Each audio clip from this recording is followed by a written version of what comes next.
ಒಂದು 5 ನಿಮಿಷ ಆಯ್ತು.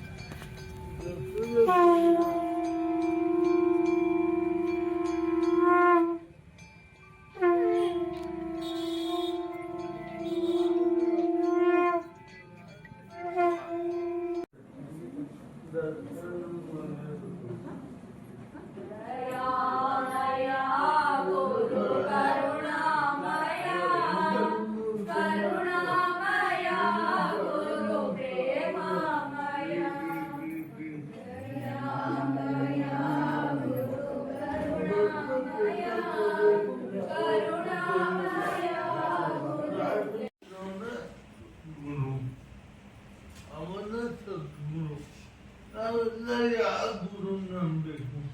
ಯಾಕೆ ಜಪ ಮಾಡಬೇಕು? ಯಾಕೆ ಕಣ್ಣು ಮುಚ್ಕೊಬೇಕು? ಕಣ್ಣು ಮುಚ್ಚಿದ್ರೆ ಸಾಧನ ಯಾರು ಕೇಳಿದ್ರು? ಕಣ್ಣು ಮುಚ್ಕೊಂಡ್ರೆ ಸಾಧನೆ ಆಗುತ್ತಾ? ಕಣ್ಣು ಬಿಟ್ಕೊಂಡಿದ್ರೆ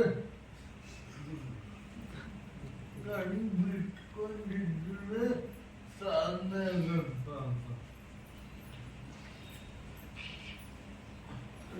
ನಾನಂದೆ, ಮನಸ್ಸಿನ ಕಣ್ಣು ಒಂದು ಓಪನ್ ಆಗಿದ್ರೆ ಸಾಧನೆ ಆಗೋಗತ್ತಪ್ಪ. ಅದರಿಂದ ಮನಸ್ಸಿನ ಕಣ್ಣು ಓಪನ್ ಮಾಡಿಸೋನೆ ಸದ್ಗುರು. ನಾವು ದೇವರ ಕಣ್ಣು ಮುಚ್ಚಿದ್ರು ಒಂದೇ, ಕಣ್ಣು ದೇವರಲ್ಲಿ ಕಣ್ಣು ಮುಚ್ಚಿದಾಗೆ ಎಲ್ಲ ಕಾಣಿಸೋದು ಅಲ್ವಾ? ಅಲ್ಲಿ ತನಕ ಸುಮ್ಮನಿರುತ್ತೆ. ಕಣ್ಣು ಇಟ್ಕೊಂಡಿದ್ರೆ ಏನೂ ಕಾಣಿಸಲ್ಲ ಅಲ್ವಾ? ಕಣ್ಣು ಬಿಟ್ಟರೆ ಏನೂ ಕಾಣಿಸಲ್ಲ.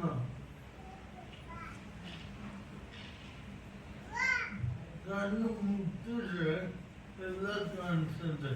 ಅದರಲ್ಲೇನೋ ಬಿಟ್ಕೊಂಡೆ ಮನೆ ಬೀಗ ಹಾಕ್ತಿದ್ದೀನೋ ಇಲ್ವೋ, ಬೀರು ದುಡ್ಡು ಇಟ್ಟಿದ್ದೀನೋ ಇಲ್ವೋ, ಅದಕ್ಕೆ ಕಣ್ಣು ಬಿಟ್ಕೊಂಡೆ ನೀನು ಜಪ ಮಾಡಿದ್ರೆ ಕಣ್ಣು ಮುಚ್ಚೋದಕ್ಕಿಂತ ಬೇಗ ಅಂತರಿಕ್ಷಕ್ಕೆ ಹೋಗ್ತೀವಿ. ಅಂತರಿಕ್ಷವಾದ ಸಾಧನೆ ತುಂಬ ಬೇಕು.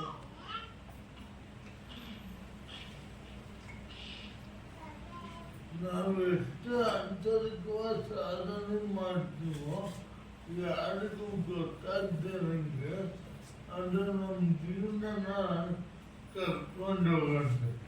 ನಾವು ಎಷ್ಟು ಕಣ್ಣು ಬಿಟ್ಕೊಂಡೇ ಮಾಡ್ತೀವೋ ಅದು ನಮ್ಮನ್ನ ಕರ್ಕೊಂಡೋಗಕ್ಕೆ ಸಾಧ್ಯನೇ ಇಲ್ಲ. ಯಾಕೆ ಸಾಧ್ಯ ಇಲ್ಲ ಅಂದರೆ ನಮ್ಮನ್ನು ನಾವು ಕಂಡ್ಕೊಳ್ಳೋಕ್ಕೆ ಕಣ್ಣು ಮುಚ್ಚಬೇಕಾದ್ರೂ ಇಲ್ಲ, ಕಣ್ಣು ಬಿಡಬೇಕಾದ್ರೂ ಇಲ್ಲ. ಒಂದೇ ಸ್ಥಿತಿಯಲ್ಲಿ ಸ್ಥಿತಪ್ರಜ್ಞತ್ವದಂತ ಇದ್ರೆ ಸಾಕು.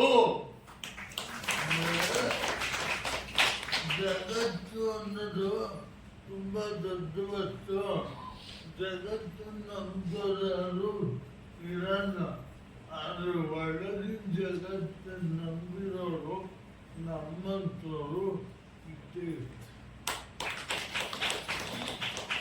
ಹೊರಗೊಂದು ಜಗತ್ತು ಒಳಗೊಂದು ಜಗತ್ತು ಅಂತ ಹೇಳಿದೆ.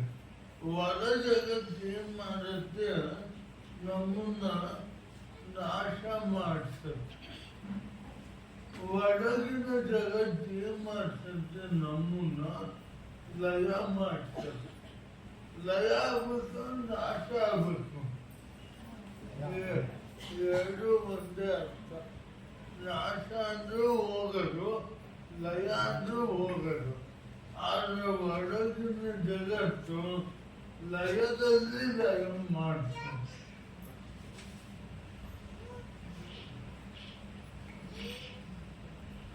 ಅದಕ್ಕೋಸ್ಕರ ನಾವೇನು ಮಾಡಬೇಕು ಅಂದರೆ ನಮ್ಮನ್ನು ನಾವು ಕಂಡುಕೊಂಡು ನಾವು ಒಂದೇ ಸ್ಥಿತಿಯಲ್ಲಿ ಇರಬೇಕು.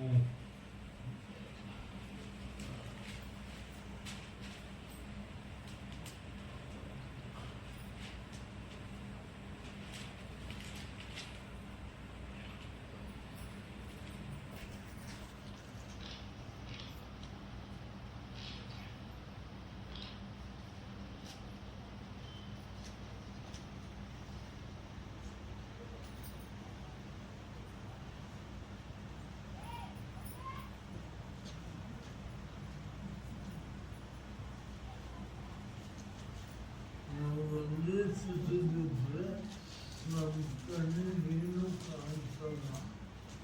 ಆದರೆ ನಾವು ಥರ ಸ್ಥಿತಿಲಿದ್ದರೆ ಎಲ್ಲ ಥರವಾದ್ದೇ ಕಾಣಿಸ್ತದೆ. ಅದಕ್ಕೆ ನಾವೇ ಮಾಡಬೇಕು, ಸ್ಥಿತಪ್ರಜ್ಞ ಸದಾಭಾಸ ಸಮಾಧಿಸ್ಥ ಸಂದೇಶವ ಸ್ಥಿತ ಕಿಮಸಿದ ರಚಯಿತ ಆ ಸ್ಥಿತಪ್ರಜ್ಞತ್ವವನ್ನು ಕಂಡುಕೊಂಡ್ರೆ ನಮ್ಮ ಗುರಿನ ನಾವು ಮುಟ್ತೀವಿ. ಒಂದಲ್ಲ ಒಂದಿನ ಅದನ್ನು ಮುಟ್ತೀವಿ.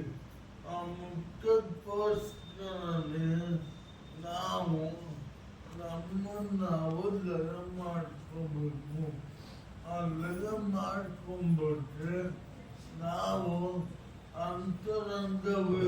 ಆಂತರಿಕವಾಗಿ ಧ್ಯಾನಿಗಳಾಗಿ ಮೌನಿಗಳಾಗಿ ಸಹಜ ಸ್ಥಿತರಾಗಿ ಒಂದಾಗ್ತೀವಿ. ಆದ ಕಾರಣದಿಂದ ನಾವು ಸದ್ಗುರುಗಳನ್ನ ಪಡೆಯೋಕ್ಕೆ ಸಾಧ್ಯ ಇಲ್ಲ. ಅಂದರೆ ನಾವು ಹೇಗೆ ಆ ಸದ್ಗುರುಗಳ ಜೋಡು ನಾವೇನು ಪಡೆಯೋಕ್ಕೆ ಸಾಧ್ಯತೆ ಇಲ್ಲ. ಯಾಕಂದ್ರೆ ಗುರು ಅಂದ್ರೆ ಏನು ಅಂದ್ರೆ ಒಂದು ಶಕ್ತಿ. ಆ ಶಕ್ತಿಯೊಂದು ಕಂಡುಕೊಂಡ್ಬಿಟ್ಟು ನಾವೆಲ್ಲರೂ ಆನಂದವಿದ್ದು ಬಿಟ್ರೆ ನಾವು ಸ್ಥಿರದಲ್ಲೂ ನಾವೇ ಇರ್ತೀವಿ, ಜಡದಲ್ಲೂ ನಾವೇ ಇರ್ತೀವಿ, ಸ್ಥಿತಿಯಲ್ಲೂ ನಾವೇ ಇರ್ತೀವಿ. ಎಲ್ಲದಲ್ಲೂ ನಾವು ಒಂದಾಗ್ತೀವಿ. ಆ ಒಂದಾಗುವ ಸ್ಥಿತಿ ಏನಂತೀವಿ ಅಂದರೆ ನಮ್ಮನ್ನು ನಾವು ಕಂಡುಕೊಳ್ಳೋದು ಅಂತ. ಆ ನಮ್ಮನ್ನು ನಾವು ಕಂಡುಕೊಳ್ಳೋದೇ ಸ್ಥಿತಪ್ರಜ್ಞತ್ವ. ನಾವು ಯಾಕೆ ಸ್ಥಿತಪ್ರಜ್ಞರಾಗಬೇಕು ಅಂದರೆ ಏನೂ ಗೊತ್ತಾಗಬಾರ್ದು ನಮಗೆ. ನಾವೇನು ಮಾಡ್ತೀವಿ ಗೊತ್ತಾಗಬಾರ್ದು, ಎಲ್ಲಿದ್ದೀನಿ ಗೊತ್ತಾಗಬಾರ್ದು, ನಾನ್ಯಾರು ಗೊತ್ತಾಗಬಾರ್ದು, ಇವತ್ತಿಂದಿಷ್ಟು ಅದು ಗೊತ್ತಾಗಬಾರ್ದು, ಇವತ್ತೇನು ತಿಥಿ ಅದು ಗೊತ್ತಾಗಬಾರ್ದು, ನನ್ನ ಮನಸ್ಸೇನು ಅದು ಗೊತ್ತಾಗಬಾರ್ದು.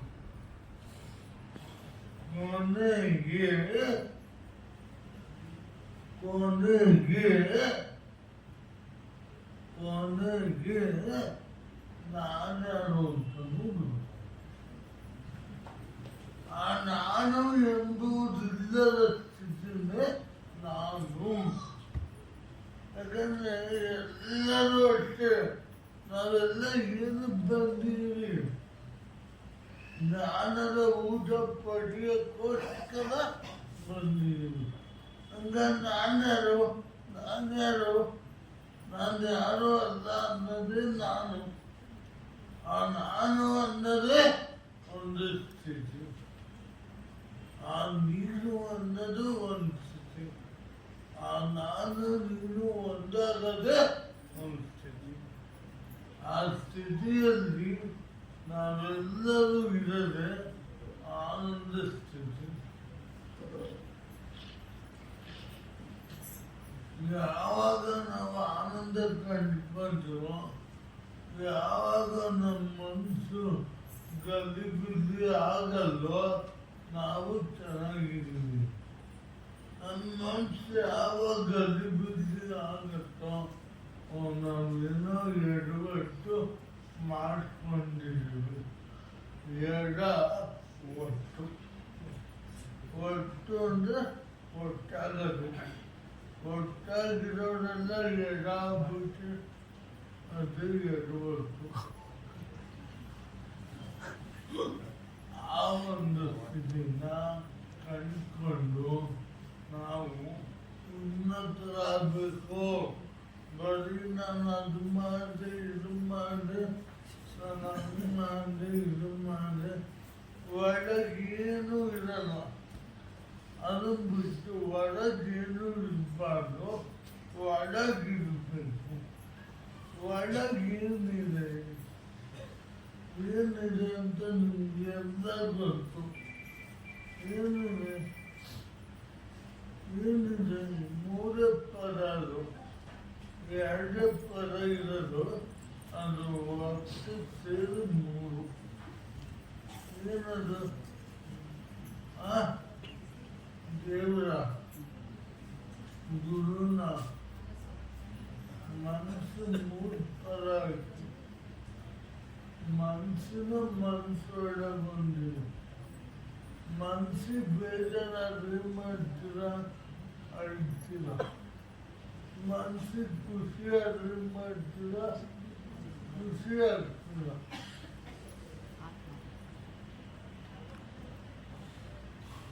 ಈಗ ಮನಸ್ಸಿಗೂ ಖುಷಿ ಅಂತಂದ್ರೆ ಮನಸ್ಸಿಗೂ ಬೇಜಾರು ಆಗ್ತದೆ ಇರೋದು ಒಂದಿದೆ. ಅದೇ ಅದು ಆತ್ಮ. ಈಗ ಮನಸ್ಸಿಗೆ ನಿಮ್ಗೆ ಮನಸ್ಸನ್ನ ಮಾಡಿದ್ರೆ ಮಾಡ್ತೀರ, ಈಗ ಬೇಗ ಮಾಡಿಸ್ಬೋದ ಅಂತ. ಖುಷಿ ಕೊಟ್ರೇನಂತೀರ,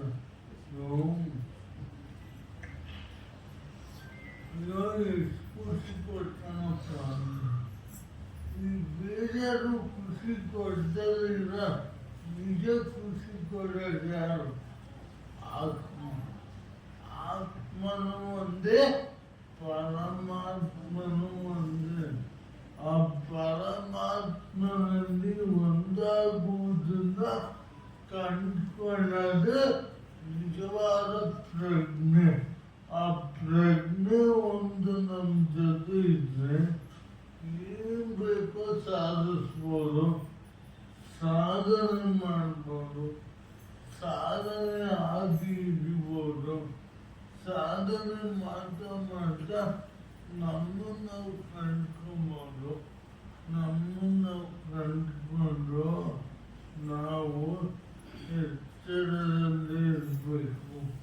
ನಾವು ಎಚ್ಚರದಲ್ಲಿ ಯಾವಾಗ ಇರ್ತೀವೋ ನಾವು ನಿಜದಲ್ಲಿ ಒಂದಾಗ್ತೀವಿ. ಆ ನಿಜದಲ್ಲಿ ಒಂದಾಗಕ್ಕೆ ನಿರಂತರವಾದ ಸಾಧನೆ. ಆ ಸಾಧನೆಗಳನ್ನ ನಾವು ಮಾಡ್ತಾ ನಮ್ಮನ್ನು ನಾವು ಕಂಡುಕೊಂಡು ದೇಹಕ್ಕೂ ನನಗೂ ಸಂಬಂಧ ಇಲ್ಲ, ದೇಹ ಬೇರೆ ನಾವು ಬೇರೆ ಅಂತ ಇದ್ದು ಬಿಟ್ರೆ ನಮ್ಮ ಮನಸ್ಸು ಅವಿಚ್ಛಿನ್ನವಾಗಿ ಇರುತ್ತೆ. ಇಲ್ಲ ಅಂದರೆ ದೇಹ ಒಂದೇ, ನಾನು ಒಂದೇ, ಮನಸ್ಸು ಒಂದೇ, ಬುದ್ಧಿನೂ ಒಂದೇ. ಅಂದರೆ ಏನೋ ನಿಂದಾನೆ ಬೋಡ ಹೋಗಲಿ ಅಂತಾರೆ. ಅದಕ್ಕಿಂತ ನಾನು ಆತ್ಮ ಒಂದೇ ಆಗಿ ಒಂದೇ ತತ್ವದಲ್ಲಿ ನೆಲೆ ನಿಂತು ನಾವು ಒಂದಾಗಿದ್ದೀವಿ ಅನ್ನೋದು ದೃಢವಾದ ನಂಬಿಕೆ.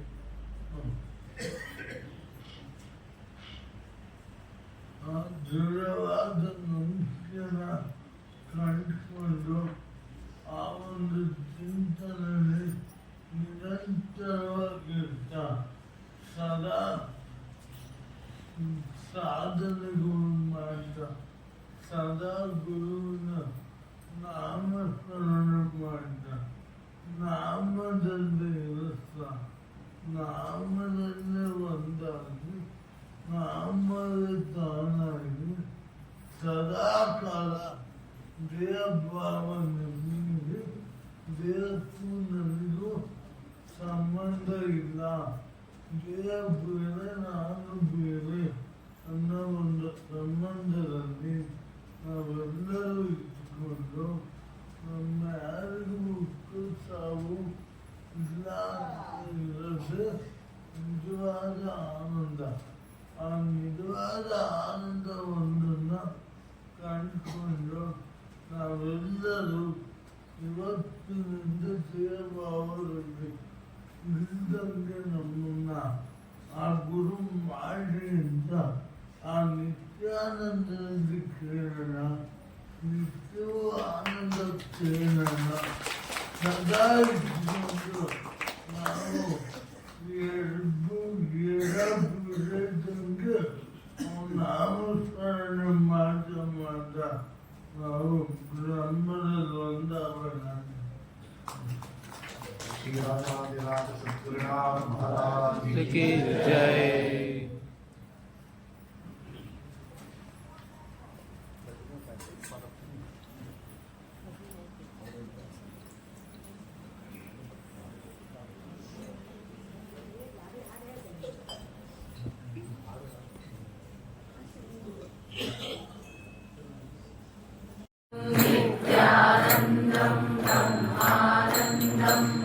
नित्यानन्दं ब्रह्मानन्दं नित्यानन्दं ब्रह्मानन्दं नित्यानन्दं परमानन्दं नित्यानन्दं परमानन्दं नित्यानन्दं परमानन्दं नित्यानन्दं परमानन्दं नित्यानन्दं परमानन्दं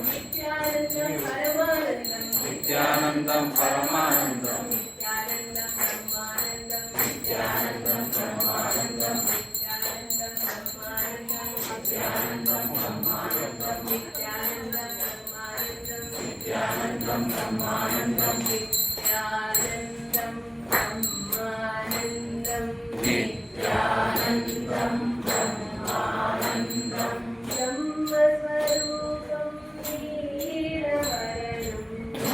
ब्रह्मस्वरूपं नीलवर्णं ब्रह्मस्वरूपं लोकनाथं श्रीगुरुदेवं लोकनाथं श्रीगुरुदेवं ॐ नमो नित्यानन्दं ॐ नमो नित्यानन्दं ॐ नमो नित्यानन्दं ॐ नमो नित्यानन्दं ॐ नमो नित्यानन्दं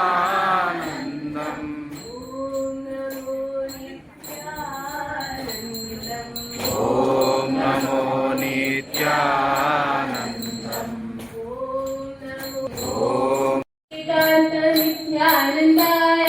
ॐ नमो श्रीकान्त नित्यानन्दाय ॐ नमो श्रीकान्त नित्यानन्दाय ॐ नमो श्रीकान्त नित्यानन्दाय ಎಲ್ಲ ಒಂದು ಸೈಡಿಂದ ಬೆಳೆದ್ರೆ ಒಂದು ಸೈಡ್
Sadhu